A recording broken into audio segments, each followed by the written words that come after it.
حتى أهل البدع والأهواء، أهل البدع العقائدية وأهل البدع السياسية. أنا أقول بيننا وبينكم السلف، بيننا وبينكم الكتب، كان فيقول البدع بيننا وبينكم. Amma ba'd. Untuk yang pembahasan semalam, hadis yang disebutkan itu dalam Kitabul Adab, yaitu muka surat berapa ini ya, 45 itu. Hadisnya hadis Abi Hurairah diriwayatkan oleh Bukhari dan Muslim. Yang la yamshi ahadukum fi na'lin wahidah. Bukhari Muslim. Baik. Sekarang kita masuk ke muka surat 46. Qala al-muallifu hafizahullahu taala, ad-darsus salis, pelajaran yang ketiga, wa min adabil masyi fit thariq, termasuk dari adab berjalan di jalanan.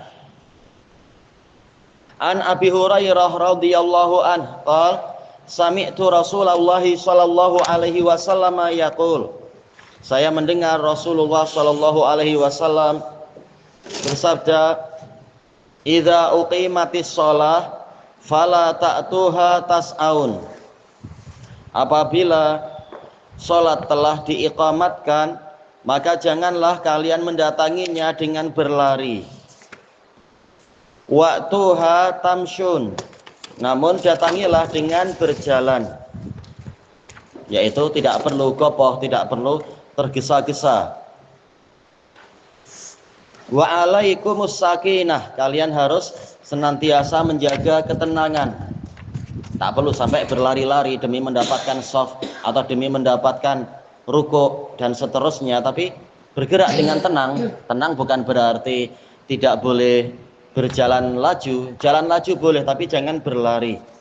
Dalil yang menunjukkan bolehnya berjalan dengan laju adalah firman Allah Ta'ala, fas'au ila dzikrillah wa dzarul bai', bersegeralah kalian menuju kepada zikrullah dan tinggalkanlah perniagaan ketika sudah dikumandangkan azan itu. Cuma tidak perlu sampai berlari. Bagaimana kalau tidak berlari tapi cukup duduk saja, tapi apa?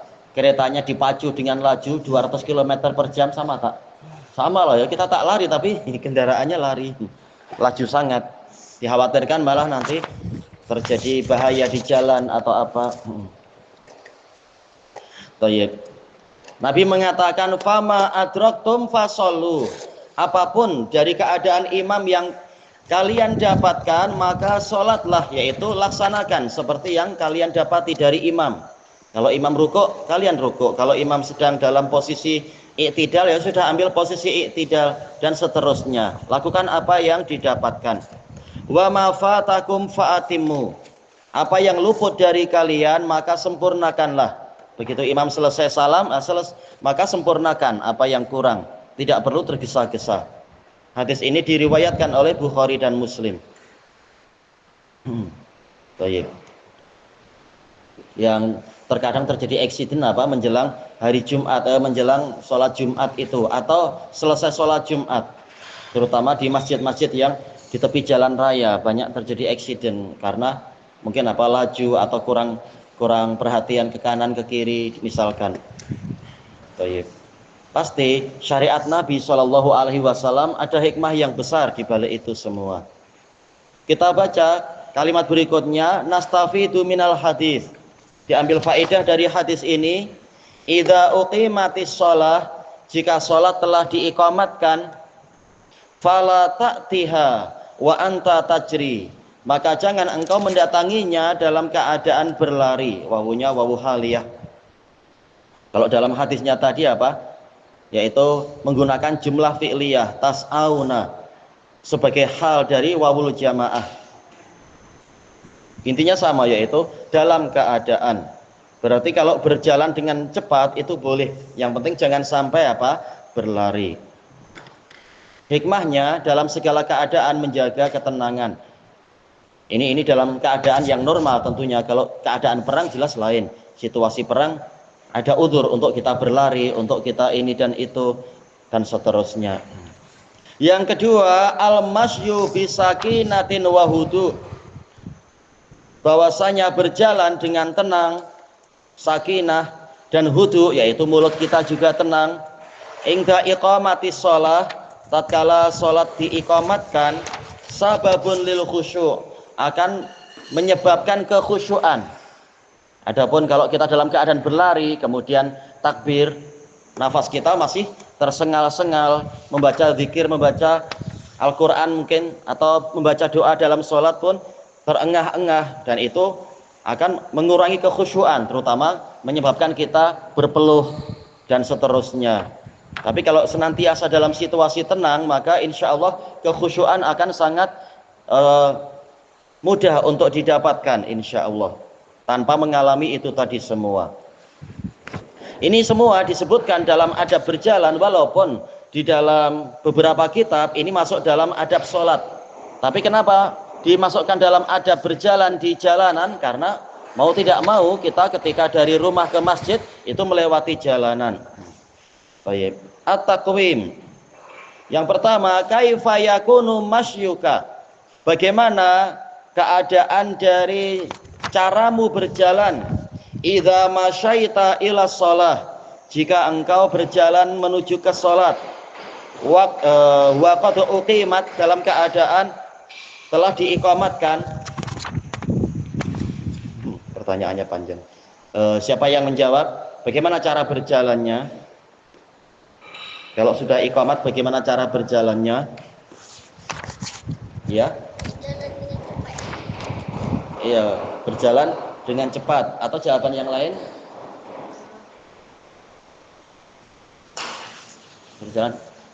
Berjalan bagaimana kalau sudah diiqamatkan, kita datang dalam keadaan bagaimana?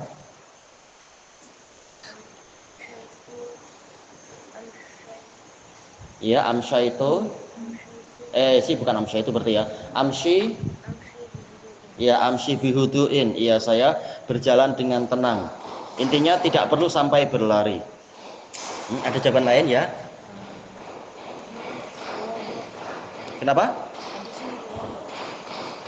Riwayat Bukhari Muslim, hadis tadi. Hadis yang sleeper riwayat Bukhari Muslim. Yang kedua, hal tata'akharu anis shalah. Apakah Anda tertinggal dari sholat? Siapa yang menjawab? Oh ya?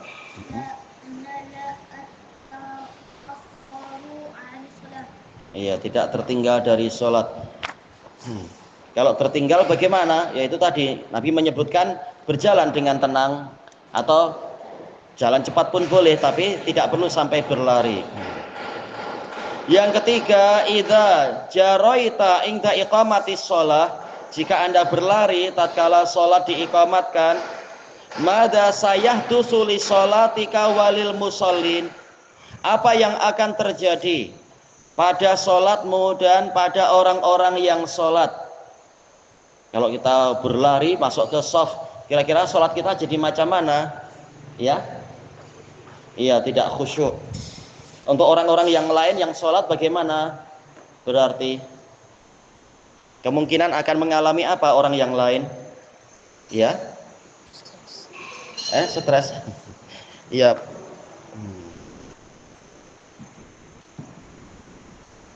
Yaitu apa? Orang lain akan terganggu. Makanya hadis ini memang ada sababul wurud di sebagian riwayat itu, yaitu Nabi mendengar suara jalabah, yaitu suara kebisingan di belakang. Seperti apa? Seperti orang yang berlari-lari dengan suara yang mengganggu sholat. Orang yang lain jadi terganggu.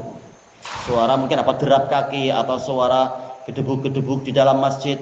Terutama kalau masjidnya mungkin bukan dari tile, tapi mungkin dari apa? Mungkin kayu atau dari apa. Terutama kalau masjidnya itu dari rumah panggung, itu getarannya akan lebih terasa lagi. Itu akan mengganggu orang yang sedang sholat, merusak, mengurangi kekhusyuan orang yang lain juga.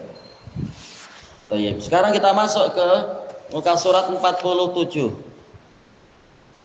Ad-Darsul Rabi', pelajaran yang keempat. Wa minal adabi fit thariq, termasuk dari adab-adab di jalanan. An Abi Sa'idil Khudri radhiyallahu an. Abu Sa'id siapa namanya ya? Abu Sa'id siapa? Abu Sa'id ya? Ayo tamam. Sa'ad bin Malik bin Sinan, tamam.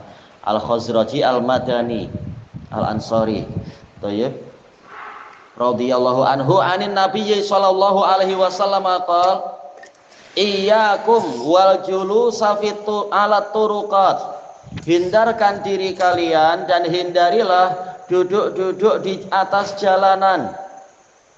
Iyyakum, iya di sini menurut Basriyun dia adalah apa? Mabni ala sukun fi mahali nasbin sebagai domir nasab yang munfasil.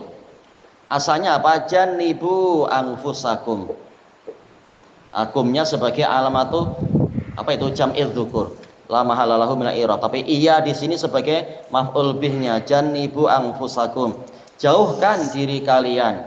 Wal julusa ini juga maf'ul bih dari fi'il yang terhapus takdirnya wajtanibul julusa ala turuqat.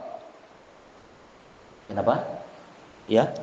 Sa'ad bin Malik bin Sinan. Tatkala ada dua fi'il yang dihapus untuk dua maf'ul bih, padahal seandainya satu saja itu sudah cukup. Ini menunjukkan perintahnya untuk menjauh itu sejauh-jauhnya. Bukan berarti sangat jauh dari jalanan, tapi hendaknya perkara ini benar-benar dihindari. Faqalu, maka para sahabat mengatakan malana budun. Budun artinya adalah mafar. Kami tidak mampu untuk lari, kami tidak mampu untuk menghindar. Mungkin karena rumah mereka waktu itu kecil-kecil, tidak ada bilik tetamu, sehingga kalau ingin berkumpul susah. Sehingga terpaksa mereka kalau berkumpul mereka di tepi-tepi jalan misalkan. Innama hiya majalisuna. Ini hanyalah majelis kami, tidak ada balai orang ramai waktu itu. Mungkin karena ya duit sedikit, tidak mampu membuat balai orang ramai. Misalkan di Madinah waktu itu orang-orang Ansor. Natahaddatsu fiha, kami bicara-bicara di majelis tadi. Baik. Maka Nabi mengatakan fa idza abaitum illal majalis, jika kalian enggan menjauhi perkara tadi kecuali yaitu kalian tetap ingin duduk-duduk di situ karena memang tak ada tempat lain, fa'atut tariqa haqqaha, maka berikan kepada jalanan apa yang menjadi hak dia. Harusnya tidak boleh, tapi kalaupun terpaksa karena tak ada tempat lain, maka boleh di situ, tetapi hak jalanan harus ditunaikan. Qalu wa ma haqqut tariqa. Para sahabat bertanya, apa haknya jalanan? Qal, yang pertama ghaddul basar, yaitu tundukkan pandangan mata agar tidak melihat perkara-perkara yang haram, perkara yang mungkar. Bukankah para sahabat menutup aurat dengan baik? Tentu. Tapi apa, kita tak tahu di jalanan, tahu-tahu ada angin, tahu-tahu bagaimana. Akhirnya terjadi sesuatu yang tidak layak ditengok, misalkan karena tersingkap angin atau tahu-tahu ada yang jatuh sehingga ada aurat yang nampak dan sebagainya. Musibah boleh jadi akan berlaku. Maka kita yang duduk-duduk di tepi jalan hendaknya menundukkan pandangan mata, malah bukan apa? Cuci mata, lihat apa yang boleh dilihat. Boleh dilihat maksudnya mungkin terutama di zaman yang sudah rusak seperti sekarang. Wa kaful adza, yang kedua adalah menahan gangguan. Dijelaskan oleh Al-Hafidz Ibnu Hajar, yaitu jangan sampai kita mengganggu orang lain. Kadang ya biasa namanya anak-anak kan, ada bus lewat dibaling-baling, kalau bukan di sini, di tempat yang lain baling pakai batu kecil-kecil ataupun tanah yang keras dan seterusnya. Atau kadang-kadang kalau ada lori tebu, langsung semuanya berusaha untuk mengambil tebu-tebunya itu, bukan lorinya ya. Baik, atau kalau yang di Damas waktu itu anak-anak langsung kalau ada Hilux lewat langsung mereka melompat bergaya di belakang, itu mengganggu. Kemudian hak yang ketiga waradus salam, menjawab salam. Kenapa bukan memulai salam? Ya, adabnya menunjukkan yang berjalan mengucapkan salam kepada yang duduk. yang berkendara mengucapkan salam kepada yang berjalan kaki. Sebagaimana dalam hadis Abi Hurairah. Maka di sini sahabat duduk-duduk, maka penuhi hak orang yang mengucapkan salam, yaitu menjawab salamnya. Kemudian yang keempat, wa amrun bil ma'ruf. Engkau sudah di jalan, kalau melihat ada perkara yang harus disebutkan, maka sebutkan, jangan diam saja. Memerintahkan pada yang ma'ruf, wa nahyun 'anil munkar, dan melarang dari kemungkaran. Mungkin seperti yang pernah diceritakan, anak dikasih cerita, ada orang buang sampah sembarang-sembarang, kebetulan ada di lampu merah, sudah ada yang langsung ambil kutip sampah itu, ketok tingkap orang yang berbuat jinayah tadi, ada masukkan lagi sampahnya ke kereta dia, itu baik. Itu nahi mungkar. Malaysia bukan tempat buang sampah. Oh iya. Katanya itu perbuatan apa itu orang Singapura. Di Singapura mereka tak boleh buat gitu, lalu buat gitu di Malaysia. Oh janganlah, itu menghina negeri jiran kalau seperti itu. Sebagaimana di Singapura engkau tertib, mestinya di sini juga menjaga ketertiban dan seterusnya. Apalagi kemungkaran yang lebih besar dan sebagainya. Thayyib, hadis ini diriwayatkan oleh Bukhari Muslim juga. Qala nastafidu minal hadis, diambil faedah dari hadis ini. Yang pertama, la tu'dzil marina fit thariq. Janganlah engkau menyakiti atau mengganggu orang-orang yang melintas di jalanan. Seperti yang di sebagian desa, tapi jelas bukan di sini ya. Yaitu apa? Sengaja menjebak orang yang berjalan sendirian, jalan kaki, lihat oh ada duit. Ketika mau dipegang, duitnya gerak-gerak, dipegang gerak-gerak. Untuk apa? Biar jadi permainan. Atau apa, disangka duit, begitu dipegang ternyata di balik duit itu sudah ada kotoran lembu. Kasihan, nanti anak-anak gelak dan seterusnya. Ini menyakiti orang yang ada di jalanan, atau yang dilakukan oleh sebagian komen-komen yang jahat itu, sengaja di sebagian jalan ditebarkan paku biar tayar-tayar rusak atau apa. Nanti mereka pergi ke apa itu bengkel pomen itu, membaiki tayarnya, membaiki roda yang rusak. Ini menganiaya, menyakiti orang yang melintas di jalanan. Yang kedua, wala tadha'il qumamah. Jangan engkau meletakkan sampah awis syauk, atau meletakkan duri fi tariqil muslimin, di jalanan kaum muslimin. Justru kita disuruh untuk membuang gangguan di jalanan. Ini adalah salah satu dari apa? Cabang iman yang paling rendah, tapi dia tetap cabang iman, yaitu apa? Imatatul adza anit thariq. Menghilangkan gangguan dari jalan, bukan malah meletakkan gangguan di jalanan, meletakkan ranting-ranting atau kayu-kayu, nanti menyakiti orang, merintangi orang dan sebagainya. Tapi kita buang kalau kita mampu. Ada dahan-dahan yang jatuh dan sebagainya, atau mungkin ada apa itu bangkai hewan yang berbahaya. Kalau nanti tetap di tengah jalan jangan berbahaya. Kalau jumpa ada bangkai apa dinosaurus, tapi kan biar tak mengganggu orang dinosaurus, entah apa biawak kah apa, biar tidak mengganggu kendaraan yang melintas, mungkin motor atau apa, kasihan. Baik, yang ketiga terakhir di sini, al-muslim yakufu adzahu an tariqil muslimin. Seorang muslim dia berusaha menahan gangguan dirinya dari jalanan kaum muslimin. Ya, jangan sampai menyakiti muslim yang lain. Kalau tidak mampu menolong, maka jangan membuat kekacauan, terutama yang suka rempit itu, membuat orang jadi was-was naik kendaraan karena kanan kiri ada anak-anak muda yang bergaya jadi apa katanya Superman, naik motor bergaya seperti Superman. Bahaya, nanti tergelincir kena kereta, akhirnya urusan jadi panjang, membahayakan orang dan seterusnya.